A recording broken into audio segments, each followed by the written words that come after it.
pasar uang dan pasar. Jadi permintaan agregat menghubungkan antara tingkat harga di sumbu tegak dengan kuantitas barang jasa secara keseluruhan. Gambarnya digambar sendiri dari kiri atas ke kanan bawah, gitu ya, kayak permintaan biasa lah. Di mana titik-titik di sepanjang kurva permintaan agregat itu menunjukkan keseimbangan di pasar barang dan keseimbangan di pasar uang.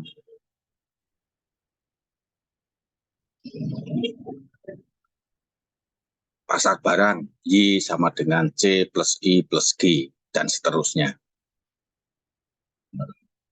Konsumen ingin berkonsumsi, perlu sarana, yaitu uang. Entah itu uang fisik, entah itu uang elektronik, entah itu kartu kredit, pokoknya ada sarana untuk medium of exchange. Oke, kemudian ada permintaan uang, uang yang Anda pegang, uang yang individu pegang, uang yang masyarakat pegang, itu adalah cerminan dari permintaan uang. Kuliah sebelumnya sudah kita bahas.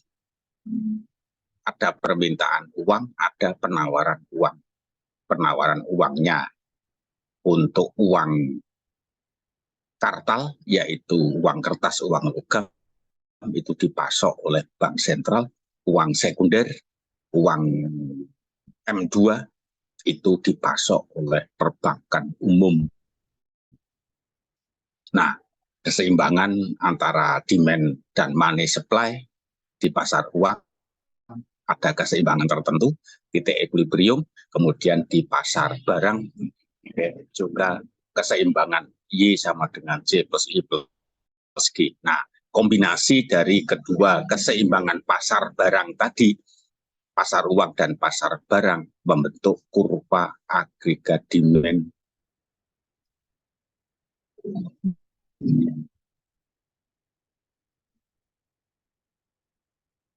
Ini yang tidak dikenal di dalam ekonomi mikro. Kalau di mikro itu ya menghubungkan harga dan kuantitas, di mana titik-titik di sepanjang kurva permintaan itu menunjukkan utilitas maksimum. Itu kalau di mikro. Kalau di makro konsepnya agak berbeda. Oke, kita ngomong agregat, kita ngomong keseluruhan totalitas, bahwa permintaan agregat itu menghubungkan antara harga agregat, saya ulang, di sumbu tegak dengan kuantitas barang jasa dari A sampai Z di sumbu datar. Kurva permintaan agregat dari kiri atas ke kanan bawah, di mana di sepanjang kurva itu menunjukkan keseimbangan di pasar uang dan di pasar barang.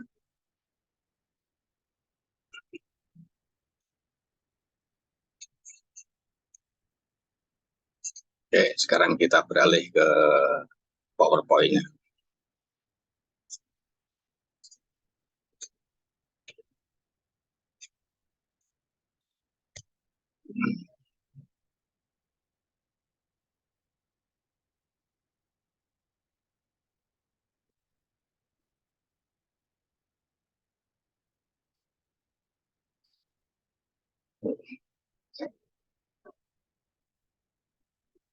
Bukanya terlalu jauh.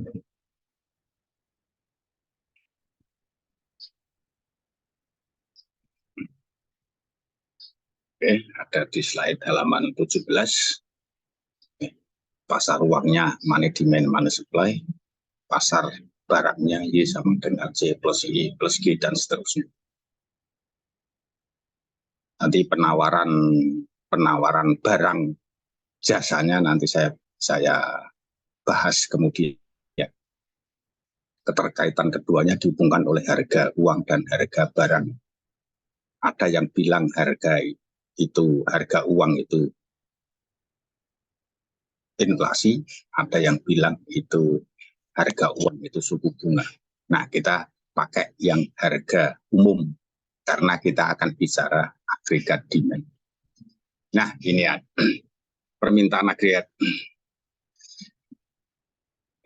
Definisinya tadi sudah saya singgung, saya ulang lagi, nggak apa-apa, bahwa permintaan agregat menghubungkan tingkat harga dan kuantitas barang jasa totalitas, di mana titik-titik di sepanjang kurva permintaan agregat itu menunjukkan keseimbangan pasar barang sekaligus juga pasar uang.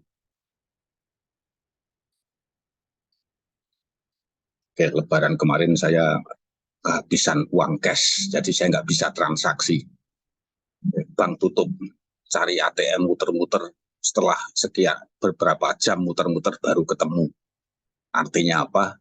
Bahwa permintaan uang itu sebetulnya eksis, terjadi betul. Saya punya pendapatan, saya punya uang, tapi saya tidak bisa bertransaksi karena uang saya ada di bank yang tidak saya pegang cash. Saya harus cari uang cash sebagai media transaksi. Kalau tahun lalu saya mengalami punya pegang uang tapi susah cari sarapan, sekarang kejadiannya kebalik. Ada beberapa warung buka karena nggak pulang kampung, tetapi uang saya tidak di tangan. Uang saya ada di bank sehingga saya membutuhkan alat untuk transaksi, untuk bisa beli sarapan. Maka saya muter-muter dulu cari ATM yang masih buka. Biasanya kalau di daerah saya ATM itu ada di dalam gedung, ada di dalam mall, ada di dalam minimarket gitu. Minimarketnya belum buka, cilaka gitu kan. Jadi ini tadi keseimbangan pasar uang, pasar barang.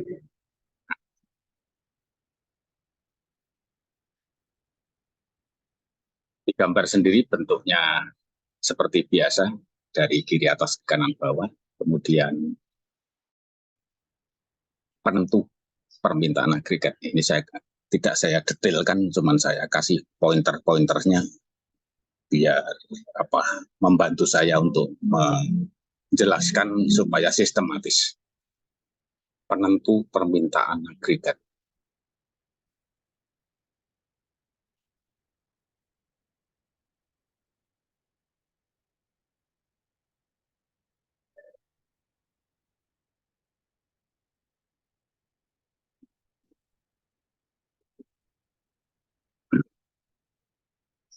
Yang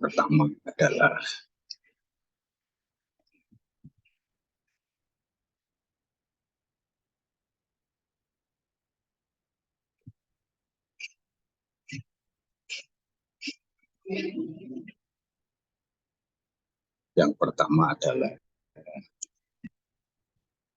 pendapatan jelas. Besar kecilnya permintaan agregat ditentukan oleh pendapatan nasional. Pakai nomor boleh.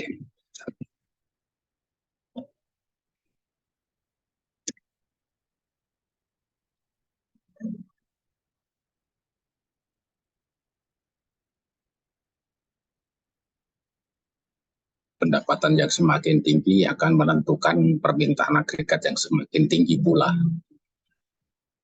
Barang jasa yang bisa dia konsumsi, kalau dia adalah rumah tangga, akan semakin besar pula.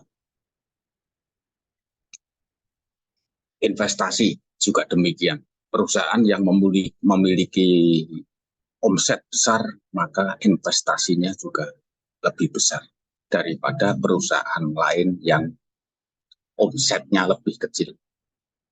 Pemerintah, C plus I plus G, ingat ya. Pemerintah yang punya anggaran besar, maka dia bisa belanja. Pemerintah G, komponen G, government expenditure-nya juga lebih besar.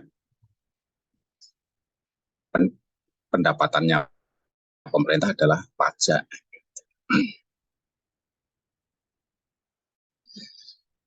Yang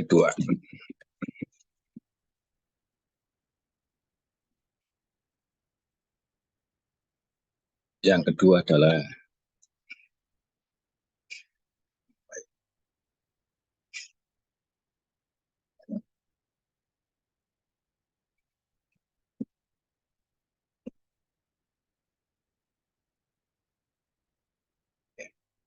betul bahwa permintaan agregat itu hanya ditunjukkan oleh sumbu tegaknya tingkat harga, sumbu datarnya adalah kuantitas barang jasa total. Nah, faktor-faktor yang menentukan kurva permintaan agregat itu tidak hanya dua itu. Ini yang sedang saya tulis, sedang kita bicarakan, yaitu pendapatan. Kemudian yang nomor dua adalah suku bunga. Ingat motif spekulasi. Oke. Motif spekulasi ingin memperoleh hasil lebih.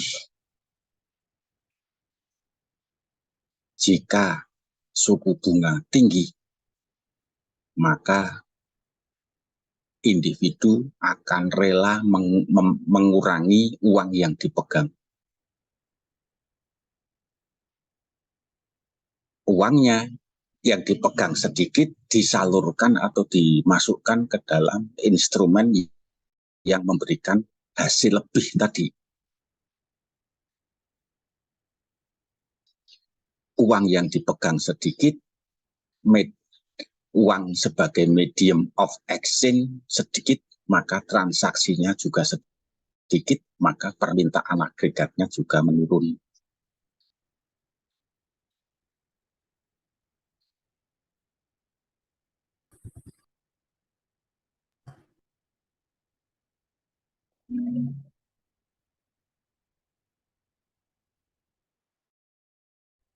Jadi orang kalau suku bunganya tinggi itu orang lebih suka menyimpan uangnya, tidak untuk belanja, tidak untuk konsumsi. Maka suku bunga tinggi itu berdampak pada perilaku masyarakat dalam berkonsumsi. Penjelasannya lewat motif spekulasi. Pengen hasil lebih, pengen mendapatkan suku bunga yang tinggi, dia mengurangi jumlah uang yang dia pegang, dimasukkan ke dalam instrumen yang memberikan suku bunga tinggi tadi.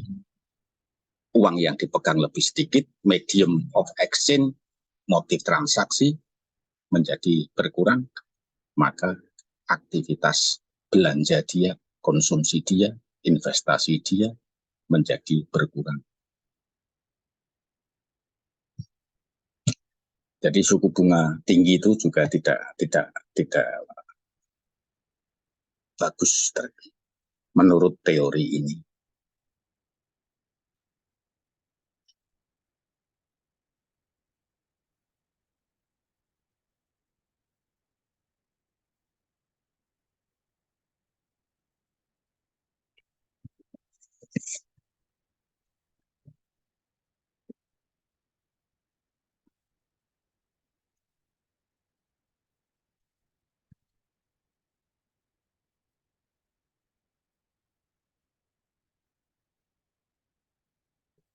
Faktor ketiga yang menentukan permintaan agregat.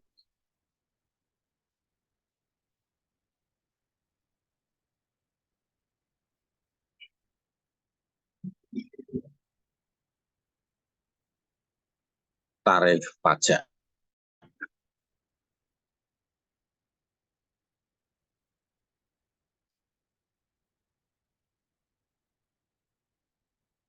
Tarif pajak nggak kelihatan di dalam kurva permintaan agregat. Kurva permintaan agregat yang kelihatan, yang ada di situ hanya sumbu tegaknya tingkat harga, dan sumbu datarnya adalah kuantitas barang jasa keseluruhan. Tarif pajaknya nggak kelihatan, tetapi tarif pajak menentukan permintaan agregat. Logikanya gimana? Tarif pajak yang naik. Tarif pajak yang naik berarti pendapatan yang siap dibelanjakan menjadi berkurang.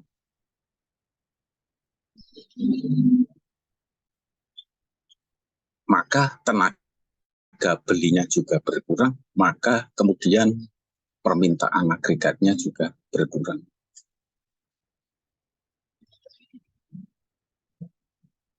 Meloncat ke sini, inilah yang menyebabkan pergeseran permintaan agregat.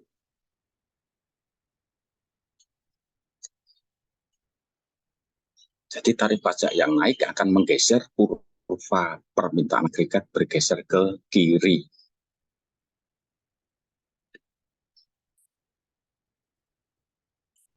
Suku bunga, kembali ke nomor 2, suku bunga yang lebih tinggi juga akan menggeser kurva permintaan agregat ke kiri. Nomor 1, pendapatan. Kalau pendapatannya lebih tinggi, maka terjadi pergeseran permintaan agregat ke kanan.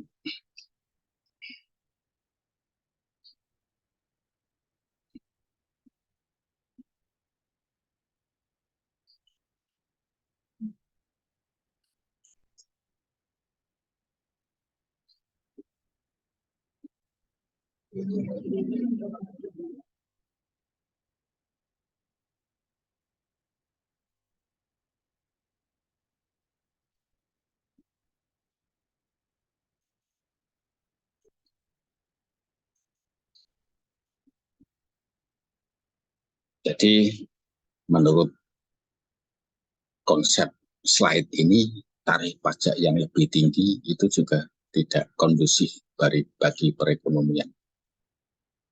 Bagi pemerintah, ya, tarif pajak bisa meningkatkan penerimaan pemerintah, tapi dampaknya bagi masyarakat umum kurang kondusif.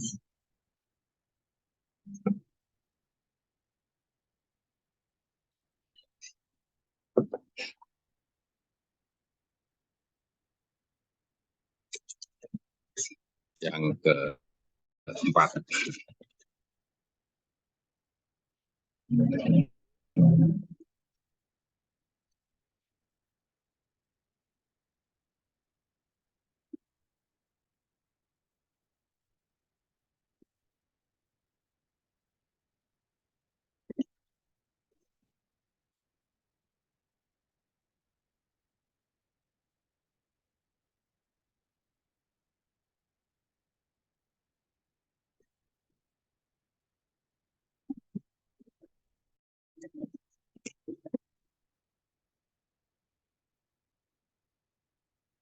faktor yang menentukan permintaan agregat pergeseran ke kanan atau ke kiri, salah satunya nomor 4 yang sedang kita bicarakan adalah ketersediaan barang jasa substitusinya.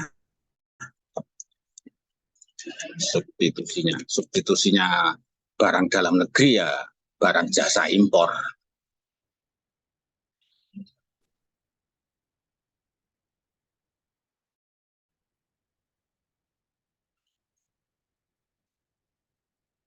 Oke,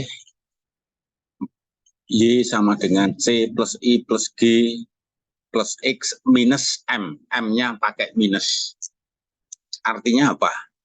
Artinya kalau barang substitusinya yaitu barang jasa impor yang diimpor dari luar negeri itu tersedia, maka dia akan mengurangi permintaan agregat. Permintaan agregatnya akan berkurang, pergeseran menuju ke kiri. Ini ada M-nya, maka ketika M-nya naik, orang bersubstitusi menggunakan produk dari dalam negeri sebelumnya bergeser berpindah ke produk impor, maka impornya naik, ini minus, maka pendapatan, maka permintaan agregatnya akan berkurang.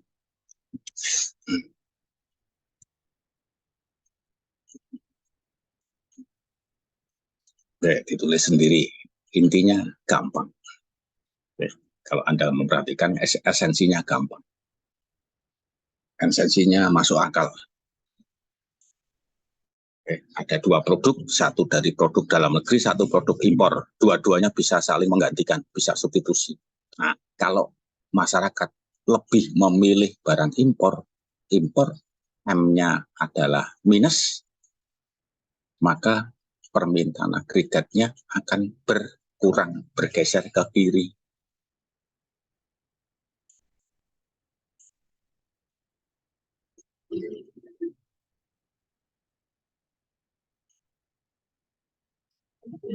Nah, dari sini Anda bisa memberikan resep kebijakan barang impor boleh, tapi jangan yang substitusi.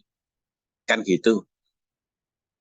Kalau barangnya bisa bersubstitusi dengan produk lokal, maka bisa jadi produk lokal kalah. Maka selektif, impornya boleh impor, oke, tapi jangan yang substitusi sempurna dengan produk lokal.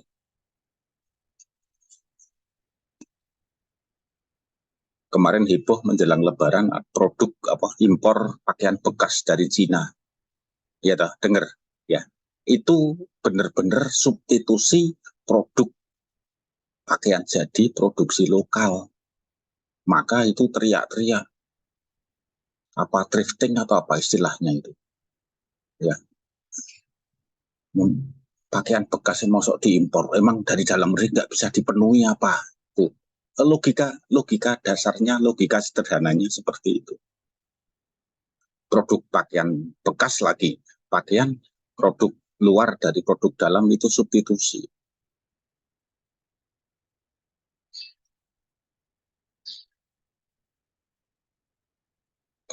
Impor adalah impor untuk produk yang memang belum bisa dihasilkan di Indonesia, nah itu masuk akal. Ya kan? Belum bisa bikin HP Indonesia, produk Indonesia belum sama sekali belum bisa bikin produk HP, maka itu impor. Toh itu juga merupakan kebutuhan.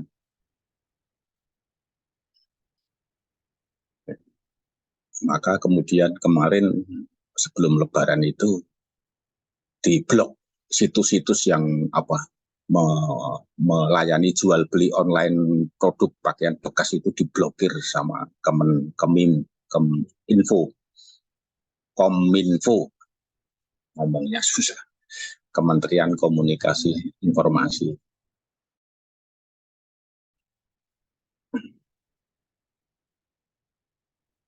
Oke, sampai di sini kita sedang bicara faktor-faktor yang menentukan permintaan agregat sehingga kurva agregat demand bisa bergeser.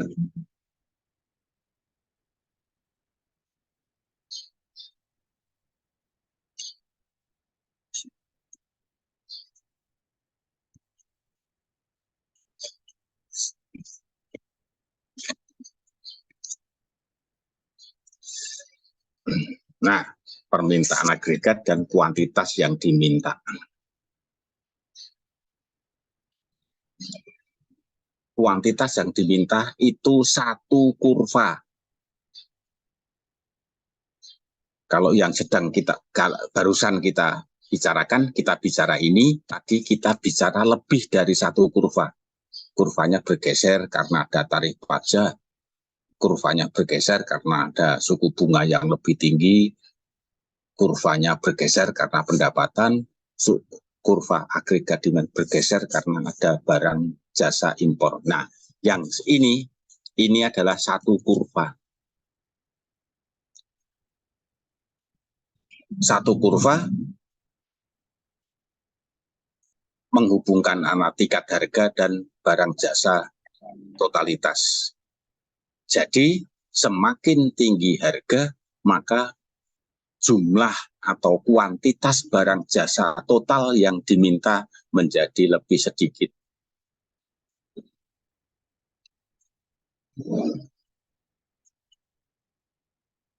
Oke, hubungan berbanding terbalik antara tingkat harga sumbu tegak dan kuantitas barang jasa sumbu datar.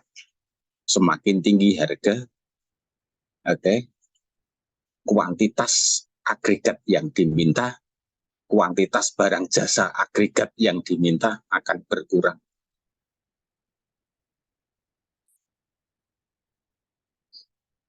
Asumsinya apa? Kok harga naik, kuantitas agregat yang diminta berkurang? Asumsinya pendapatannya tidak berubah, suku bunga tidak berubah, tarif pajak tidak berubah, ceteris paribus, barang jasa impor.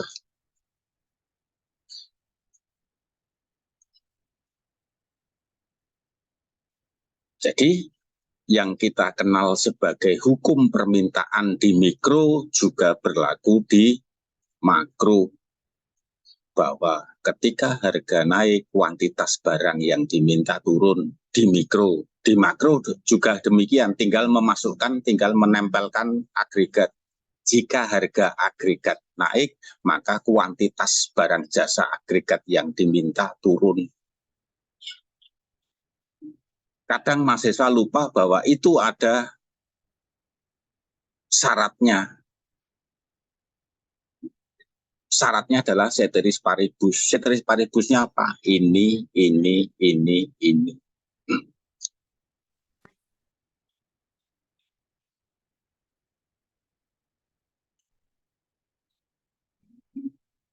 Harga naik, kuantitas barang yang diminta turun. Karena pendapatannya tidak berubah. Karena tidak ada perubahan suku bunga, tarif pajaknya sama, tidak berubah, dan seterusnya.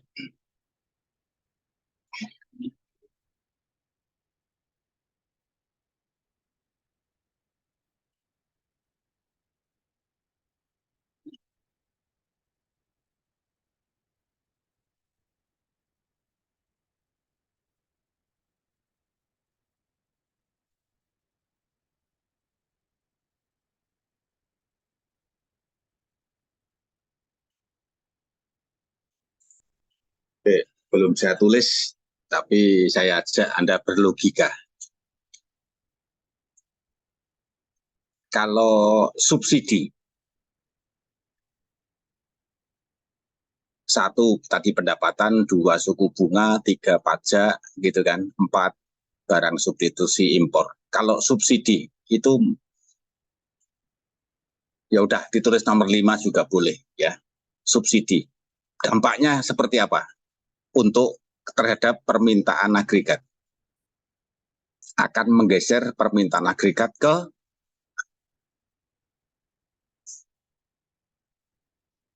kanan, bukan Pak? betul. Kayak sepertinya nggak yakin. Ke kanan bukan Pak. Betul, ke kanan.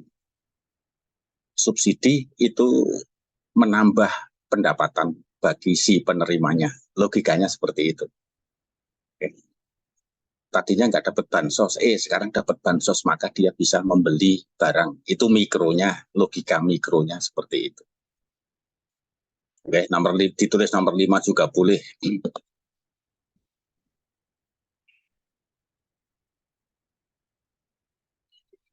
Mumpung ingat. Jadi Anda bisa memberi penjelasan sekarang kenapa masyarakat masa COVID kemarin pemerintah banyak menyediakan subsidi. Entah itu BLT, bantuan langsung tunai, BSU, bantuan subsidi upah bagi pekerja gitu ya. Pekerja dirumahkan. Gajinya tidak sebesar kalau dia bekerja penuh di kantor. Iya kan? Oke, maka kemudian pemerintah menyediakan selama masa COVID kemarin menyediakan bantuan subsidi upah.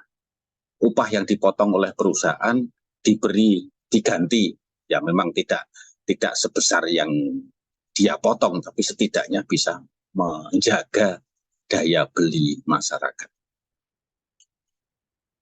Subsidi tidak hanya berwujud uang, tapi juga barang in natura. Ada raskin, beras untuk keluarga miskin. Jadi, supaya tidak dikorupsi, supaya tidak dipotong, maka diberikan barangnya. Kalau uang kan bisa berkurang.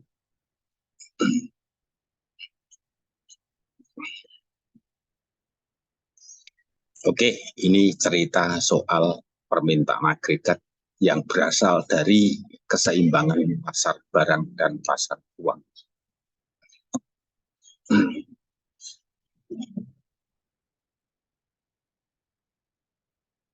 Pasar uangnya dari jalur ini, pasar barangnya dari jalur ini, dan subsidi dan impor ini. Makanya saya tadi menjelaskan lewat motif spekulasi, sehingga permintaan uangnya kelihatan.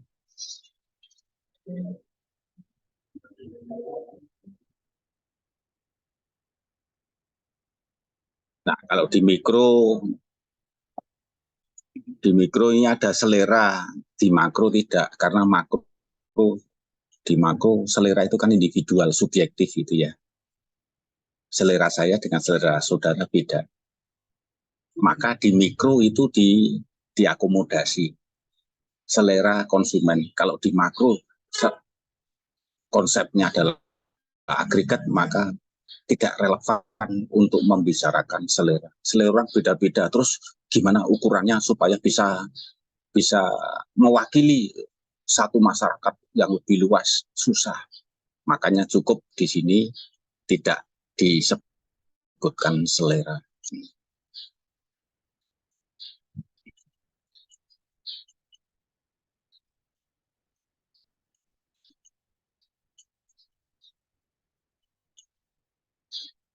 Jadi sekarang kalau saya tanya, tidak apa tidak perlu Anda tidak perlu menjawab, tapi nanti Anda jawab sendiri masing-masing gitu ya. Apa bedanya permintaan dan kuantitas yang diminta? Bisa menjelaskan?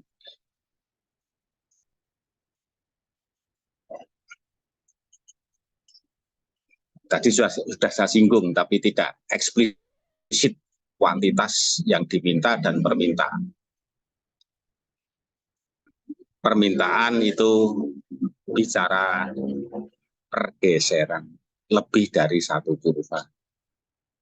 Kalau kuantitas yang diminta itu bicara satu kurva. Ya itu kuncinya. Nanti Anda detailkan sendiri.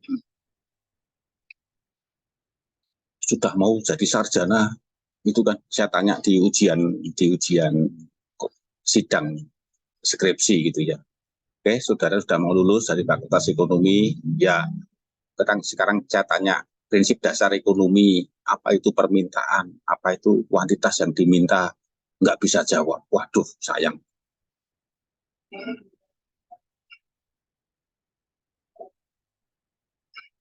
Saudara semester 2 sekarang sudah saya tanamkan bahwa ekonomi itu isinya cuma dua, permintaan sama penawaran. Permintaan sama penawaran ketemu di pasar, udah isinya itu. Maka Anda harus betul-betul menguasai apa itu permintaan, apa itu penawaran.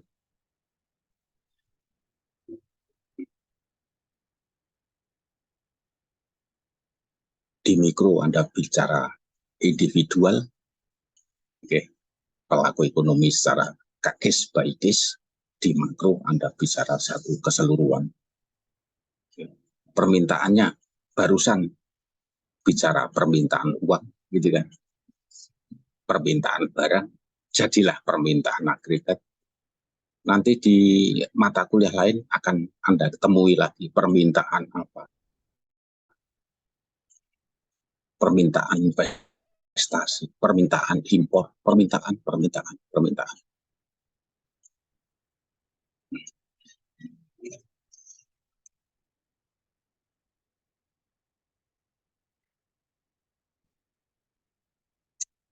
Oke, clear?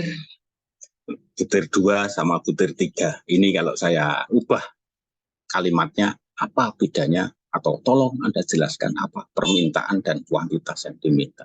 Ini butir 2, butir 3.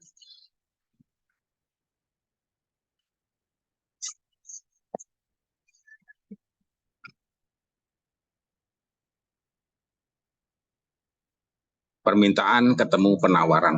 Nah, sekarang kita bahas penawaran agregat. Oke, mau ditata ulang dulu silahkan,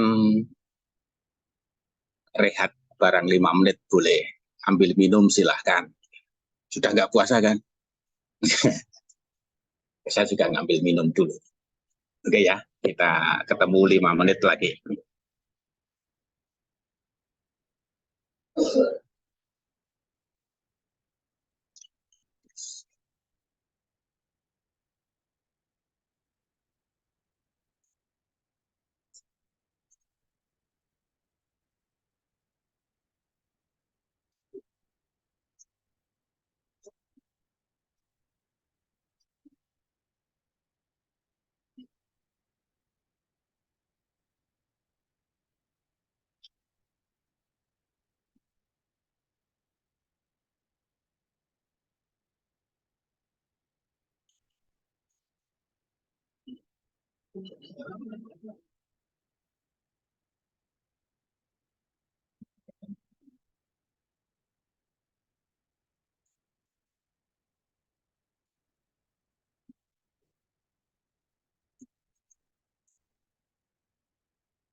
Oke, kita beralih ke penawaran sertifikat. Sekedar mengingatkan kalau di mikro, penawaran adalah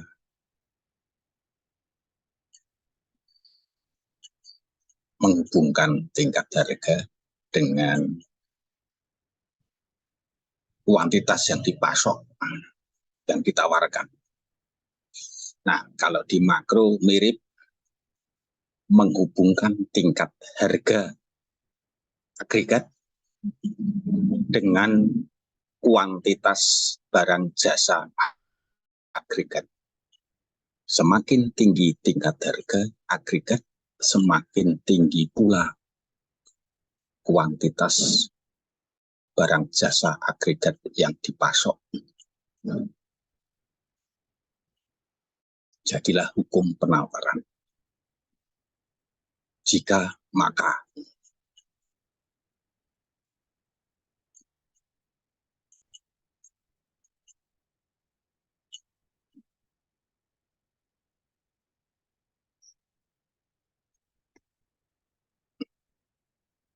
Mengapa harga naik, kuantitas yang dipasok ikutan naik?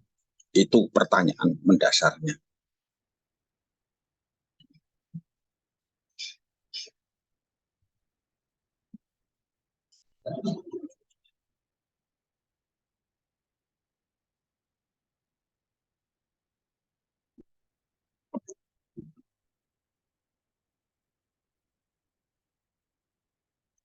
Oke, nanti kita jawab. Saya lanjutkan dulu penawaran agregat.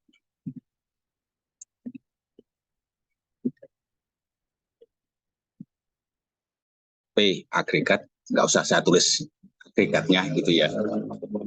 Dengan I agregat, okay.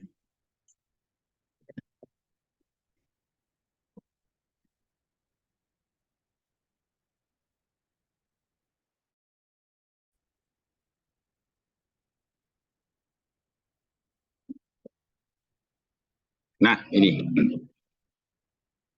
definisinya untuk penawaran agregat. Menghubungkan antara tingkat harga dan kuantitas agregat, di mana harga naik, kuantitas yang dipasok juga naik, yang menunjukkan di sepanjang kurva penawaran agregat itu menunjukkan keseimbangan di pasar input. Inputnya apa? Masih ingat? Sumber daya alam, sumber daya manusia, sumber daya kapital, dan kewirausahaan. Sudah ditulis sendiri, saya tulis yang ada di sini karena tempatnya terbatas, hanya satu slide ini. Saya tulis bahasa padatnya. Penawaran agregat, Anda gambar sendiri, sumbu tegaknya P, sumbu datarnya Q, dari kiri bawah ke kanan atas, gitu kan. Oke, harga naik, kuantitas yang dipasok naik, yang di sepanjang kurva penawaran agregat itu menunjukkan keseimbangan di pasar input. Pasar input, inputnya apa? Sumber daya alam, sumber daya manusia, sumber daya kapital, dan kewirausahaan.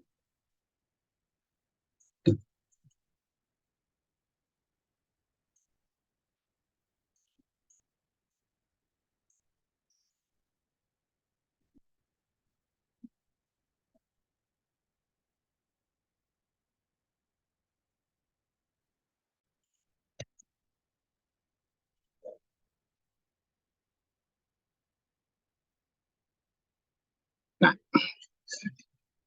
berikutnya. Jadi ekonomi makro itu banyak bicara soal keseimbangan equilibrium. Equilibrium di pasar uang, demand supply uang. Pasar barang, demand supply di pasar barang. Pasar barang, pasar uang seimbang membentuk permintaan agregat. Permintaan agregat sekarang ketemu dengan penawaran agregat. Penawaran agregat apa? Keseimbangan lagi di pasar input.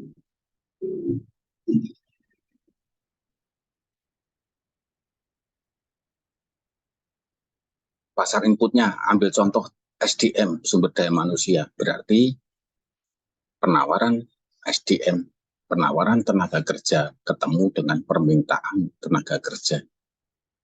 Gitu kan?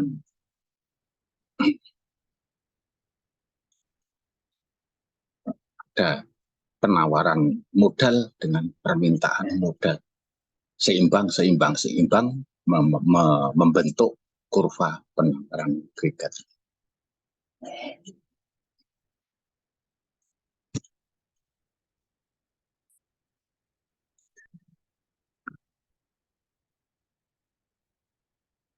Oke, berikutnya penentu penawaran agregat yang membentuk penawaran agregat sehingga bisa berwujud bergambarnya dari kiri bawah ke kanan atas. Harga naik, kuantitas yang dipasok naik. Kalau dalam konteks makro, harga agregat naik, kuantitas barang jasa agregat yang dipasok juga naik. Nah, penentunya yaitu apa? Ya udah, saya tulis ya. Satu, kayak tadi. 1, 2, 3, dan seterusnya. Satu-satu. Nomor 1 adalah motif. Harga naik, kuantitas yang dipasok naik. Iya, kenapa? Karena motif pengusaha adalah memaksimumkan profit.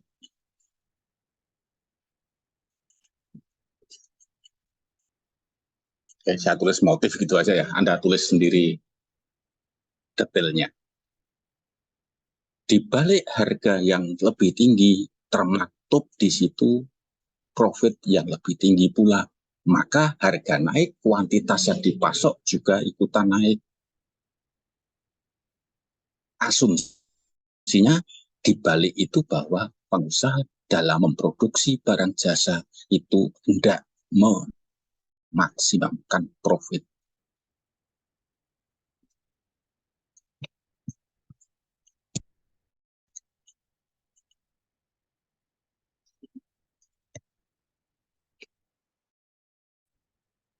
Emang ada Pak orang berusaha motifnya tidak mencari profit? Ada.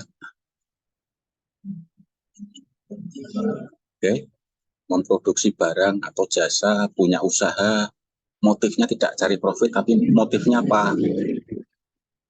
Motifnya memberdayakan lingkungan sekitar.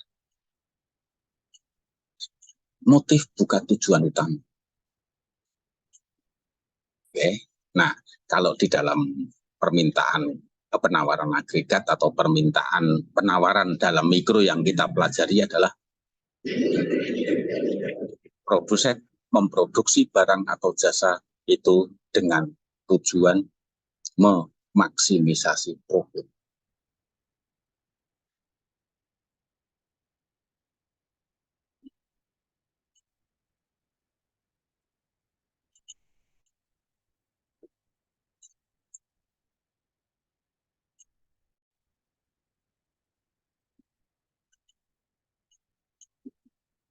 Motif berusaha adalah menciptakan lapangan kerja bagi sekitar. Impas nggak masalah, yang penting apa itu tadi. Kanan kiri bisa ikut terlibat, yang tadinya nganggur bisa ikut bekerja.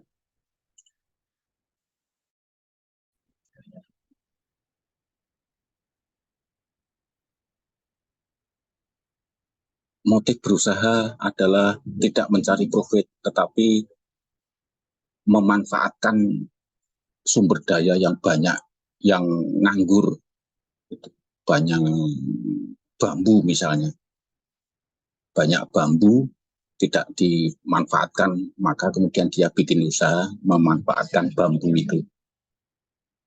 Untung syukur, tidak untung pun nggak apa-apa, yang penting yang barang yang banyak tadi, yang mubazir tadi bisa termanfaatkan. Itu case by case. Nah, overall kalau kita bicara teori, overallnya adalah kalau orang berusaha itu wajar diasumsikan mencari profit. Meskipun itu tidak selalu berlaku. Gitu ya. Wah.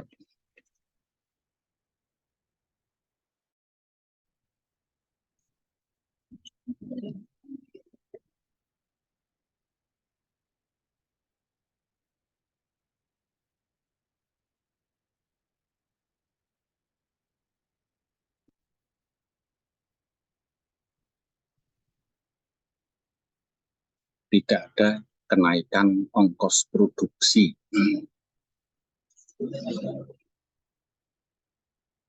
Hubungannya dengan input. Untuk memproduksi butuh input. Salah satu inputnya adalah tenaga kerja. Maka harga naik, kuantitas yang dipasok naik.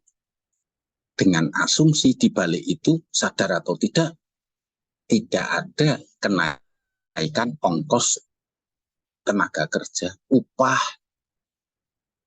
Tidak ada kenaikan upah.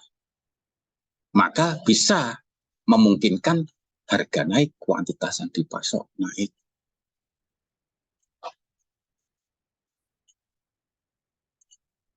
Kalau harga naik, kuantitas yang dipasok tidak ikut naik. Karena apa? Upahnya naik.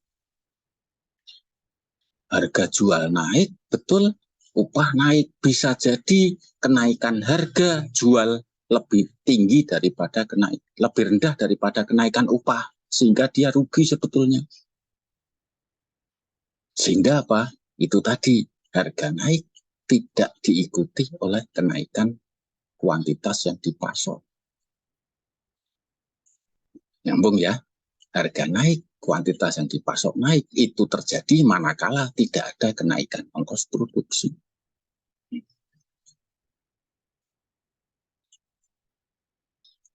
Jadi kenaikan ongkos produksi akan menggeser, saya bicara loncat ke nomor 4.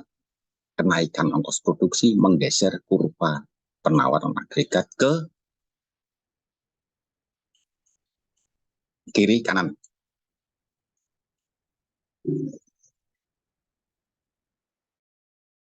Kenaikan ongkos produksi menggeser kurva penawaran ke kiri ke kanan.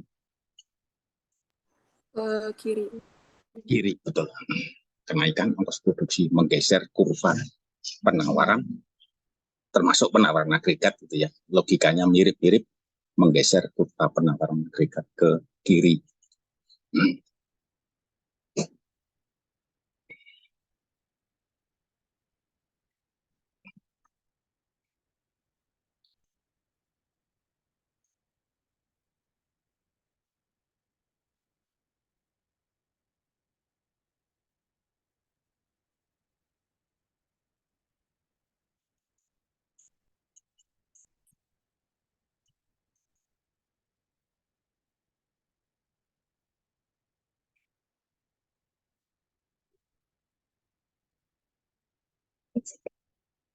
Oke, ongkos produksi ini bisa Anda perluas ke dalam pajak seperti pada permintaan agregat.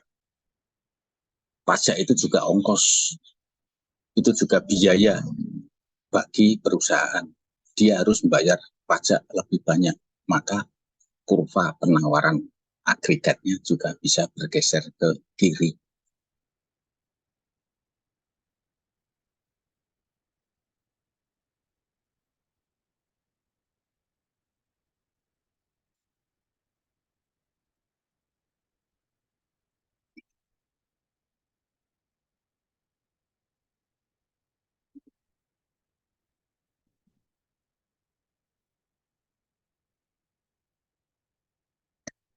Mirip-mirip dengan permintaan agregat. Tadi mumpung ingat subsidi tadi. Jadi subsidi itu bisa betul. Subsidi itu bisa diberikan kepada konsumen, permintaan bisa diberikan kepada produsen, nanti berdampak pada penawaran agregat. Subsidi diberikan kepada produsen, maka agregat demand-nya bergeser ke kanan. Betul? Bisa melogika ya? Oke.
Yang keempat, yang faktor penentu penawaran agregat sehingga dia bisa bergeser ke kanan atau ke kiri. Nomor 4 adalah teknologi produksi.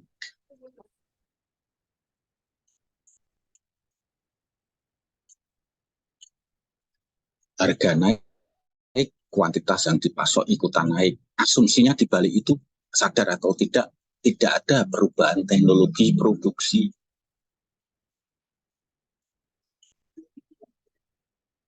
Ketika ada perubahan teknologi produksi, maka dengan harga yang sama dia bisa memasok lebih banyak. Betul? Ya dah? Dengan harga yang sama, dia bisa memasok lebih banyak karena teknologi produksi. Ini yang saya bilang menggeser faktor pergeseran penawaran agregat.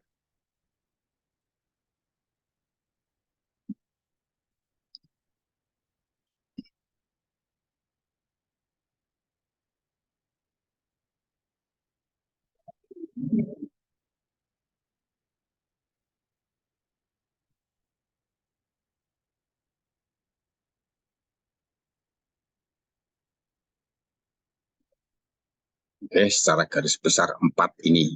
Pajaknya mau dipisah dari ongkos produksi, silahkan jadi 5.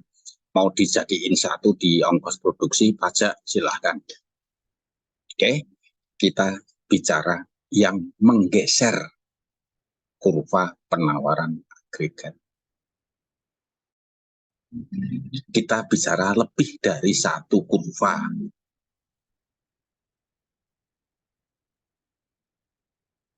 Butir berikutnya kita bicara 1 kurva karena kita bicara kuantitas yang dipasok. Oke, 1 kurva, sumbu tegaknya P, sumbu datarnya Q. Harga naik, kuantitas yang dipasok, kuantitas yang ditawarkan ikutan naik. Asumsinya apa? Ini tadi motifnya maksimisasi keuntungan, tidak ada kenaikan ongkos produksi, tidak ada subsidi, tidak ada perubahan teknologi produksi. Semuanya ini diringkas menjadi ceteris paribus.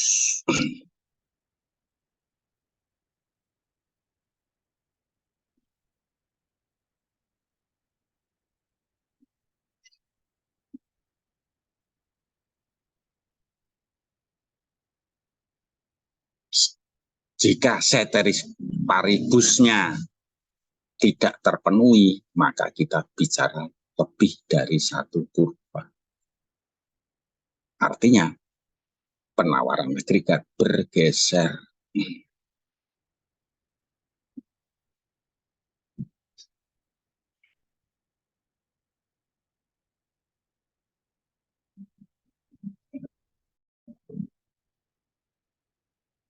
Ya, penawaran agregat selesai. Nanti kita pertemukan antara permintaan agregat dan penawaran agregat. Break lagi 5 menit, ambil minum lagi.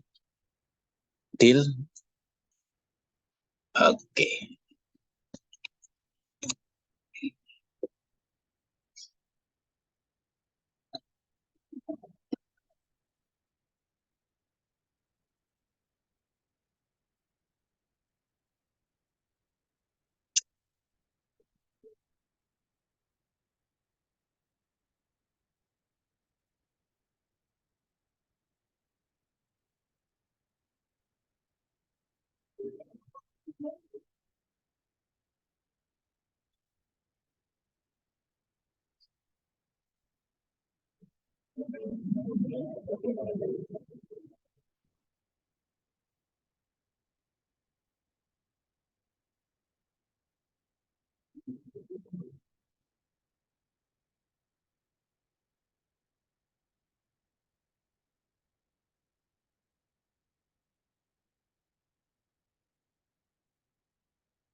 Oke, permintaan dan penawaran agregat kita pertemukan menjadi bahasan inflasi.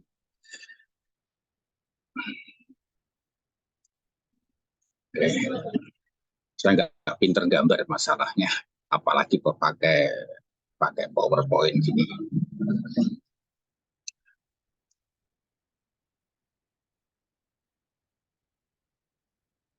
Ya udah, saya coba berusaha untuk gambar gitu.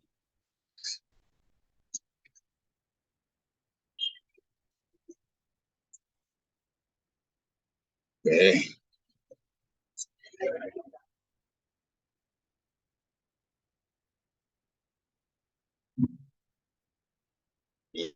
Ini agregat demand, oke.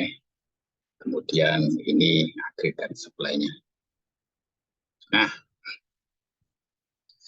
yang kita fokuskan ada di sumbu tegaknya. Definisi inflasi, ini sumbu tegak, harga agregat. Jadi definisi inflasi adalah kenaikan harga agregat.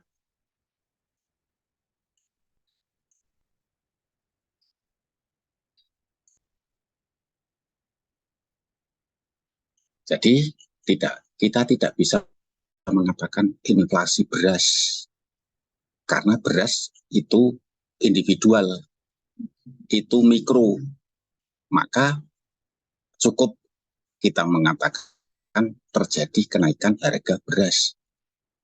Inflasi itu harga agregat, mencakup berbagai macam totalitas barang jasa.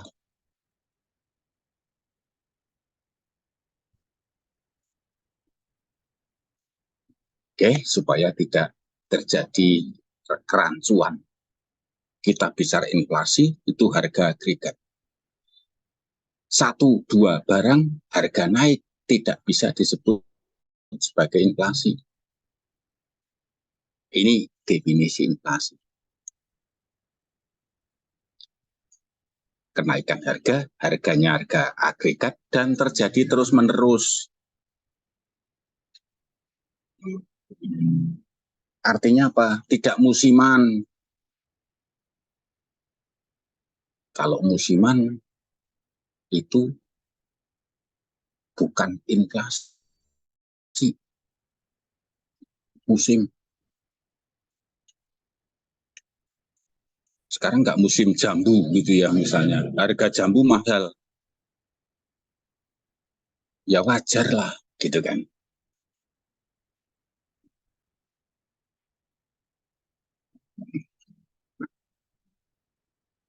Inflasi adalah harga umum semua jenis macam barang jasa, terjadinya terus menerus, tidak periodik, tidak musiman, tidak berkala.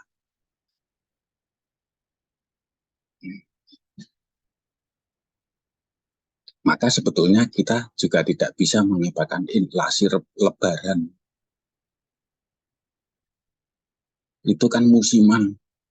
Setelah masa lebaran usai, harga juga akan kembali normal. Maka kenaikan harga, walaupun itu banyak barang jasa naik di masa lebaran, itu sebetulnya tidak tepat kalau disebut sebagai inflasi. Karena sifatnya musiman.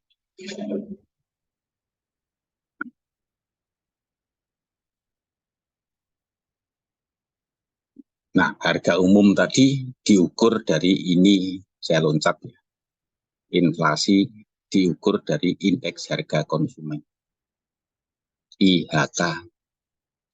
Harga beras 1 liternya sekian. Harga besi sekian. Ngukurnya gimana? Anda belajar statistik, angka indeks. Indeks harga bisa mewakili berbagai macam harga barang jasa. Sudah belajar statistik kan? Jadi inflasi itu diukur dari indeks harga konsumen. Bukan harga beras ditambah harga kopi, ditambah harga besi, ditambah harga, bukan. Oke, buka atau pelajari, buka sekilas gitu ya, mata kuliah statistik, khususnya saat belajar angka indeks.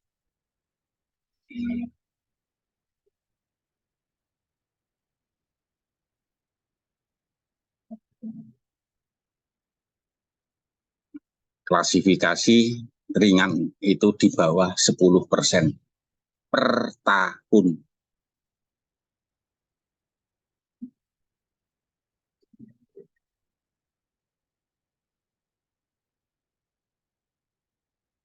Inflasi tahun lalu 5,sekian%, berarti itu masih kategori ringan.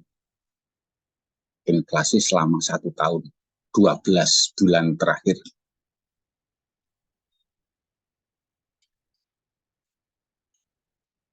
Pokoknya 9, itu masih ringan. 10,1 itu sudah masuk sedang. Angka ancer-ancernya 10-30% inflasi setahun.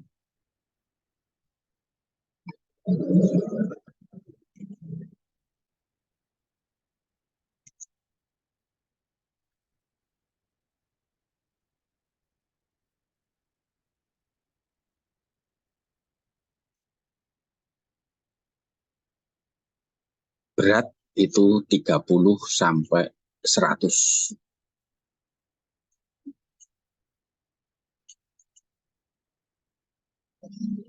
30% sampai 100% setahun.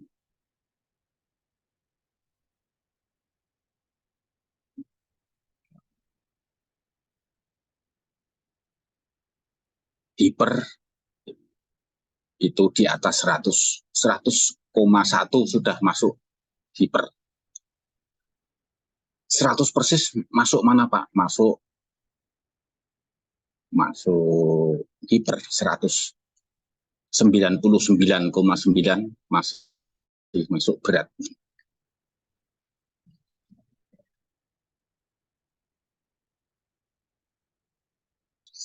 Oke, itu klasifikasi inflasi yang pada umumnya dipakai oleh hampir semua negara di dunia. Meskipun tidak selalu, saya katakan tidak selalu berlaku. Di Amerika itu inflasi 5% itu sudah dianggap berat. Loh, kenapa Pak? Karena di sana memang biasanya inflasi itu rendah. Inflasi ringan itu kalau di bawah 2% kalau di Amerika.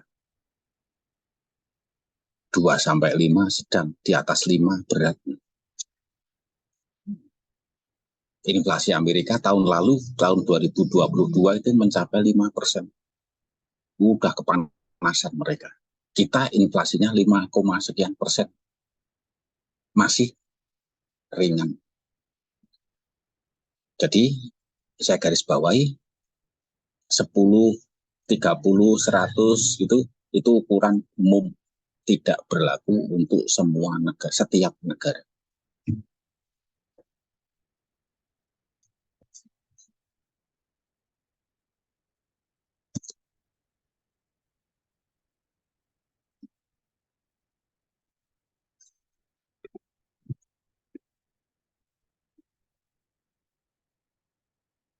Oke, pengukurannya sudah tadi saya singgung, kemudian sebab-sebab inflasi. Nah, ini dia saya gambar ini.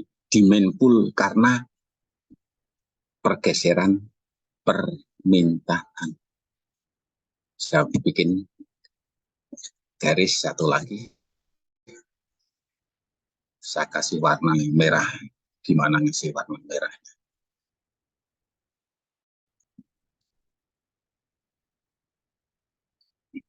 Format coba.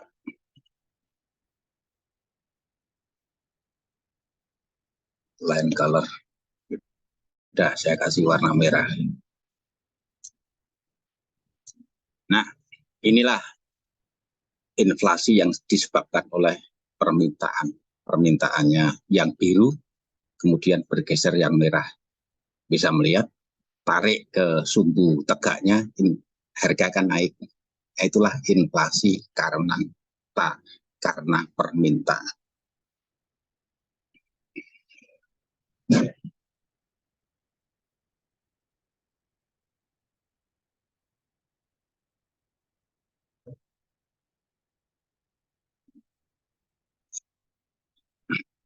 Nah, kenapa bisa bergeser dari agregat demand yang biru menjadi agregat demand yang merah? Lihat ini tadi. Lihat yang ini, salah 1, salah 2, atau salah 4. Ini, makanya ini saya bahas dulu supaya ketika kita bicara di sini tidak bingung. Nyambung ya?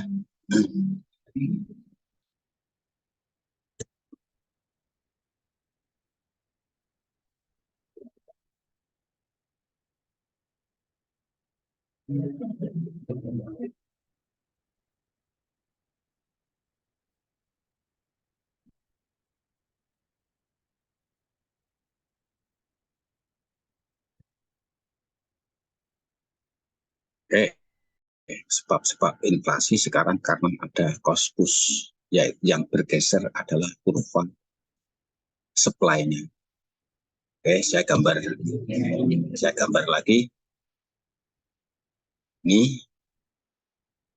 saya kasih warna biar beda. Saya kasih warna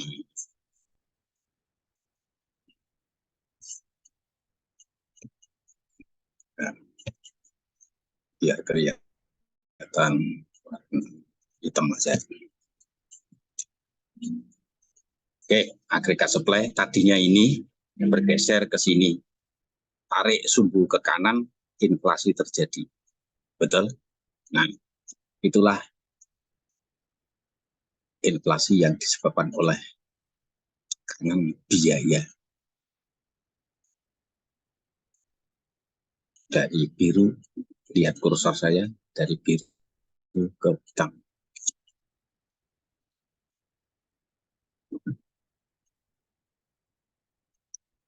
Kurva pergeseran kurva agregat supply, lihat ini. Oke. Mungkin ada kenaikan ongkos produksi, mungkin karena pajak tadi.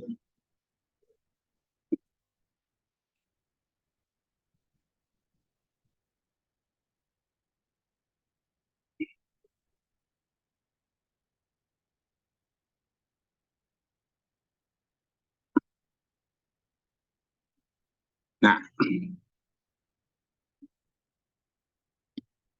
meskipun sama-sama inflasi, tapi Anda bisa membandingkan. Ini dari biru ke merah, saya tarik ke bawah, lihat dampaknya. Kemudian dari agregat supply, cost push bergeser ke mana tadi? Ini ke sini, berarti kan ke sini. Nah, mula-mula kan di sini. Nah, tahu maksud saya? Agregat demand bergeser diikuti oleh kenaikan kuantitas. Bisa melihat kalau inflasinya cost push, terjadi sebaliknya, penurunan kuantitas. Maka meskipun sama-sama inflasi, lebih mending, saya katakan lebih mending kalau inflasi itu disebabkan oleh demand pull. Ini juga naik, meskipun inflasi naik, ini masih mending daripada lihat sebaliknya. Sudah inflasi, barangnya berkurang. Udah, supaya Anda nggak bingung, Anda gambar sendiri-sendiri. Anda bikin dua gambar, satu karena demand pull, satu karena cost push. Nanti Anda akan menemukan perbedaan yang paling mendasar.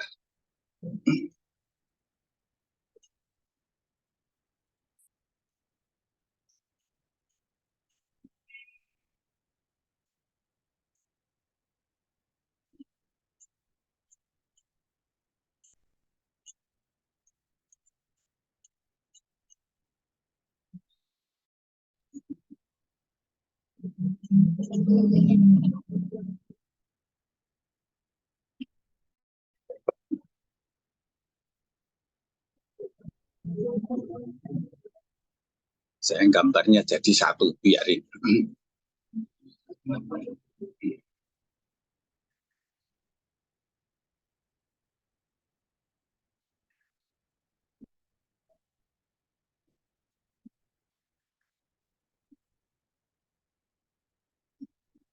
Oke, berikutnya dampak inflasi. Inflasi kenaikan harga barang jasa agregat. Maka dampaknya bagi yang langsung adalah pada daya beli.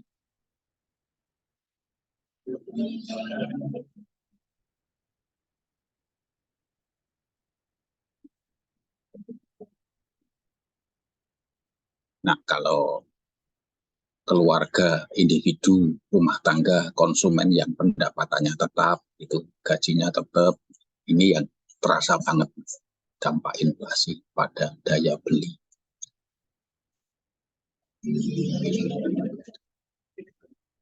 Itulah mengapa saya singgung tadi ada BLT, ada BSU, bantuan subsidi upah, bantuan langsung tunai.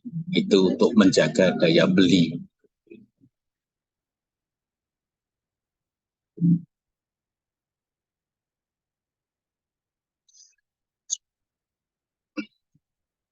Terakhir, kebijakan penanggulangan inflasi. Lihat sumbernya. Kalau sumbernya adalah karena pergeseran agregat demand, maka lihat pembentuk agregat demand. Pembentuknya apa? Ini mungkin di pasar uang, MD-nya terlalu besar, tidak seimbang dengan MS. Atau sebaliknya, MS-nya lebih tinggi dibandingkan dengan MD. Maka solusinya ada di sini. Jadi saya tulis M. M itu uang. Lihat sumbernya yaitu di pasar uang.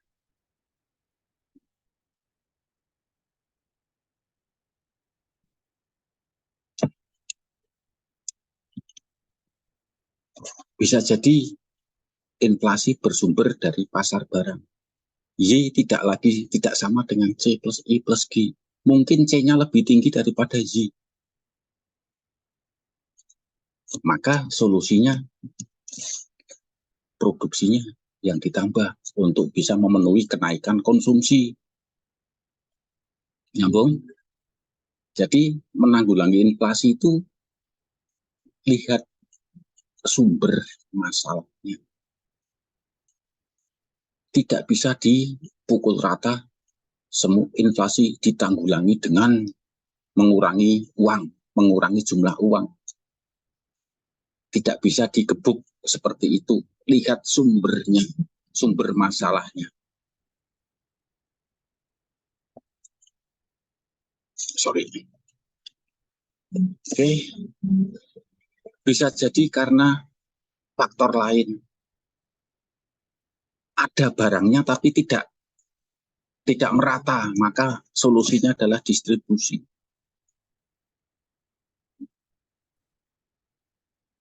Di daerah lain terjadi kelebihan produksi, yang daerah lain kekurangan pasokan, maka solusinya jadi distribusi. Bukan soal produksi, bukan soal uang, tapi soal distribusi.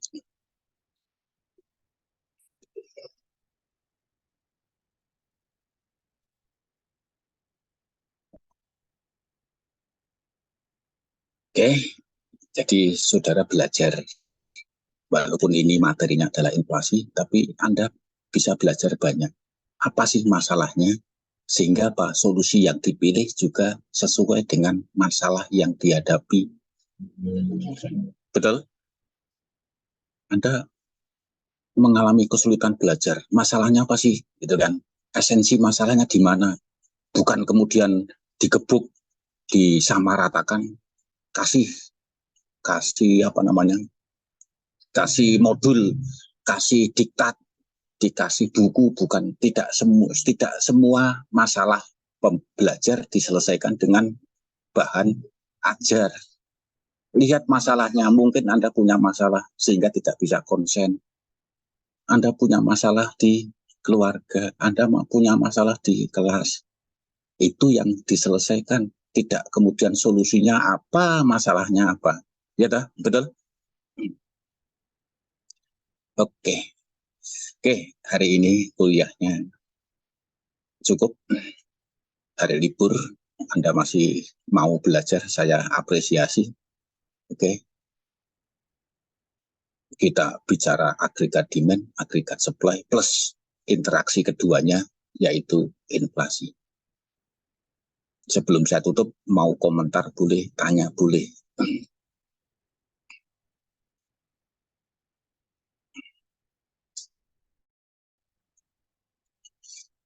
52 mahasiswa. Full ini hadir semua ini berarti. Betul, PC. 52. Enggak semua, Pak. Aturan ada 57. Wush. Jumlah mahasiswanya banyak ternyata. Saya pikir 50, angkanya angka 50. Ternyata 57. Oke. Oke, sampai di sini dulu. Silakan. Bapak izin bertanya. Oke, silakan. Untuk yang kurva inflasi itu sumbu X dan Y-nya price level dengan apa ya, Pak, untuk sumbu X? Sorry, XY-nya. Ya, sumbunya. Jadi kan kalau yang kurva AS atau kurva AD, dia P dan Q, Pak. Kalau inflasi itu P dan apa? Q juga atau P dan yang lain? Belum nangkep esensi pertanyaannya. Kalau untuk apa? Kalau untuk kurva AS kan sumbu X dan Y-nya antara price level dan Q kan, Pak? Antara price level dan kuantitas. Ya. Kalau inflasi tetap sama. Sama. Kalau di kurva AS, agregat supply kayak supply di mikro, P dan Q, agregat demand juga sama. Ketika itu berinteraksi, sumbunya kan sama-sama P, sumbu tegaknya sama-sama P. Sehingga apa? Sehingga ketika agregat demand-nya yang bergeser atau agregat supply-nya yang bergeser, itu yang menyebabkan inflasi. Sumbu datarnya sama, kuantitas Makanya agregat demand, agregat supply bisa digabung karena sumbu tegak dan sumbu datarnya sama. Sumbu tegaknya harga agregat yang kalau naik kita kenal sebagai inflasi. Logikanya kalau turun Pak, itu namanya deflasi. Kita sering bicara inflasi tapi jarang bicara deflasi. Logikanya sama, hanya dibalik. Oke, semoga menjawab pertanyaannya. Silakan. Oke, Reza, angkat tangan, silakan. Reza, mau bicara? Silakan. Iya Pak, saya mau nanya Pak tentang yang uang tadi Pak. Ya, yang uang tadi itu kan misalnya kan kita ada uang yang itu kan uang yang di online gitu kayak uang digital. Nah, uang digital itu kalau misalnya hilang ataupun dicuri ataupun raib gitu kan mempengaruhi jumlah uang yang beredar itu. Apakah itu mempengaruhi permintaan penawaran uang itu sendiri Pak? Nah, misalnya uang yang di pencucian uang yang dikorupsi, uang yang hilang secara digital itu atau kalau kejahatan internet itu yang menyebabkan uang itu hilang gitu, uang digitalnya apakah mempengaruhi peredaran uang itu sendiri? Oke. Uang elektronik dan sejenisnya itu hanya masalah materi, fisik uang. Apapun bentuknya, apapun materinya, uang adalah yang disepakati, dipercaya sebagai 4 fungsi: alat tukar, kekayaan, hitung, dan pembayaran yang beda waktu. Oke, nah uang apapun bentuknya, apapun bahannya, itu sebagai alat tukar. Ketika itu hilang, maka apakah itu kemudian mengurangi jumlah uang beredar? Jumlah uang beredar saya definisikan atau kita pahami sebagai uang yang ada di masyarakat yang siap untuk transaksi jual beli. Oke, maka ketika itu hilang dari akun saudara, maka sebetulnya itu berkurang jumlah uang beredarnya karena Anda tidak bisa menggunakan uang itu untuk transaksi jual beli. Tapi itu kan jumlahnya kecil. Sehingga apa? Walaupun berkurang jumlahnya, efeknya enggak hampir tidak ada. Penduduk Indonesia yang menggunakan uang elektronik, dan kemudian yang punya kasus hilang itu jumlahnya enggak seberapa. Sehingga kita terlalu meloncat jauh bicara soal penurunan atau pengurangan jumlah uang beredar. Anda nggak pegang uang, tapi uangnya ada di dompet digital atau bahkan di bank karena ATM bisa ngambil setiap saat. Nah, uang yang ada di bank yang bisa diambil setiap saat itu dihitung sebagai jumlah uang beredar. Karena bisa digunakan setiap saat untuk transaksi. Baik itu ditarik maupun pakai kartu debit itu. Beli di McD nggak usah bayar cash, tapi cukup pakai kartu ATM saudara, nanti berkurang saldonya. Itu walaupun uangnya ada di bank, tapi karena bisa dipakai setiap saat, maka itu termasuk dalam pengertian jumlah uang beredar.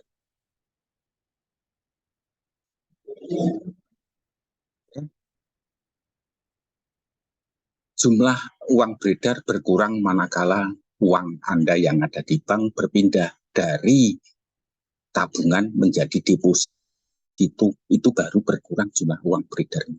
Karena deposito dalam jangka waktu tertentu tidak bisa digunakan, tidak bisa ditarik. Kalau ditarik belum waktunya, Anda kena penalti.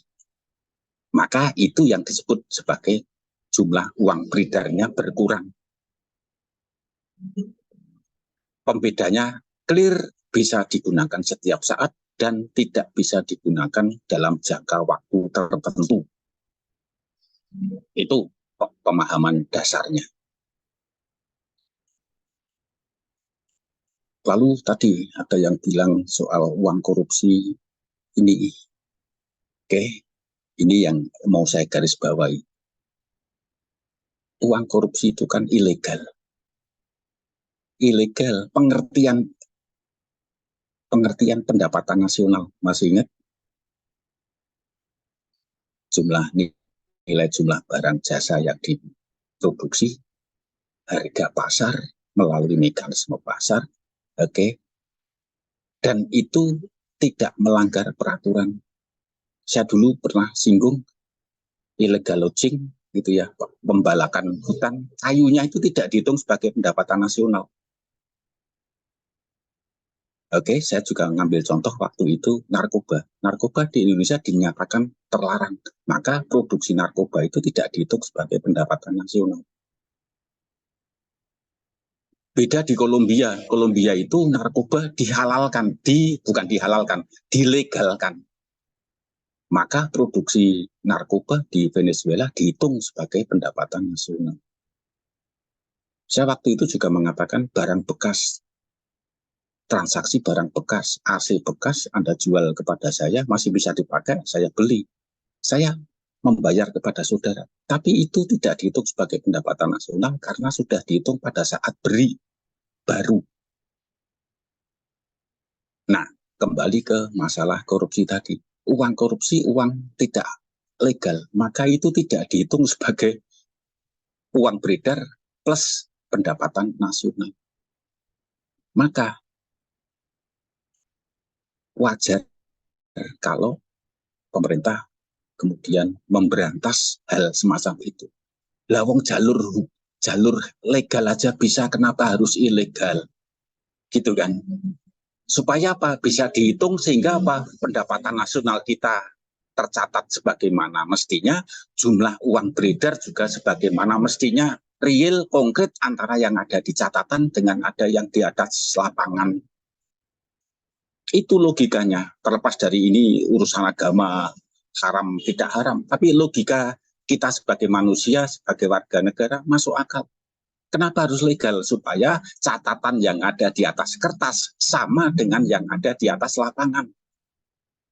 Uang korupsi, hasil korupsi, pencucian uang, itu tidak dihitung di dalam catatan, tidak ada. Tapi di lapangan ada, betul? Nah, berarti kan datanya bisa misleading, datanya tidak representatif. Di catatan sekian ribu triliun, ternyata yang ada di lapangan lebih dari itu. Maka kebijakannya susah. Tadi kebijakan pengendalian inflasinya dari mana ini? Sumber masalahnya apa? Wong di catatan tidak ada kenaikan jumlah uang beredar. Tapi kok inflasi? Ternyata sumbernya dari uang ilegal yang tidak tercatat tadi.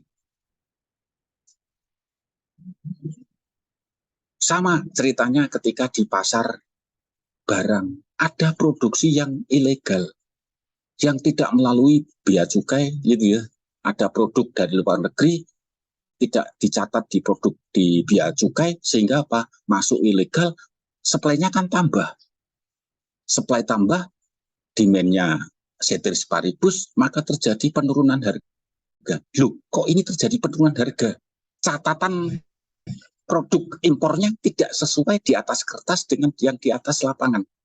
Nyambung logika penjelasan saya? Nah ini, oke, kita lebih bangga catatannya bagus tapi di lapangan tidak bagus. Pengennya, idealnya yang ada di lapangan sama dengan yang ada di atas kertas. Anda bangga IP-nya bagus tapi di atas lapangan tidak seindah yang ada di atas kertas. Anda rugi nggak? Rugi sendiri. Ini serius, saya ngomong serius. Oke, IP Anda 3,5. Tapi apa? Kenyataannya di lapangan tidak sebagus yang ada di catatan IP. Kan ini bisa misleading. Nyambung nggak omongan saya? Serius ini. Oke. Silakan IP-nya bagus. Tapi yang di atas kertas mohon sama dengan yang ada di atas lapangan. Itu yang ideal.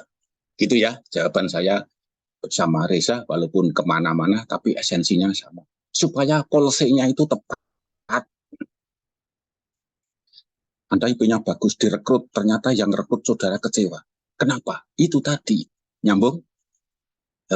Ya, ternyata catatan di atas kertas IP-nya tidak seindah kemampuan yang senyata. Itu jawaban saya. Bagus pertanyaannya. Oke, mau komentar lagi boleh, silahkan. Terima kasih Pak. Cukup Pak. Jelas. Oke, masih ada? Ya udah, kalau nggak ada kata-kata saya terakhir tadi, tolong dicamkan itu ya, di atas kertas dan di atas lapangan, di atas tanah dan di atas kertas.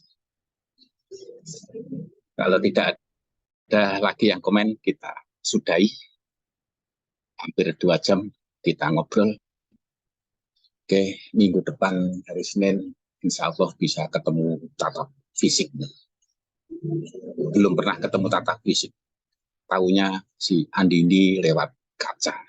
Tahunya Diari lewat nge-Zoom. Minggu depan ya kita agendakan kita ketemu fisik. Deal? Oke, kita ketemu minggu depan. Sampai ketemu. Saya undur diri. Terima kasih, Pak. Terima kasih, Pak. Terima kasih, Bapak. Terima kasih banyak, Pak. Iya, Pak.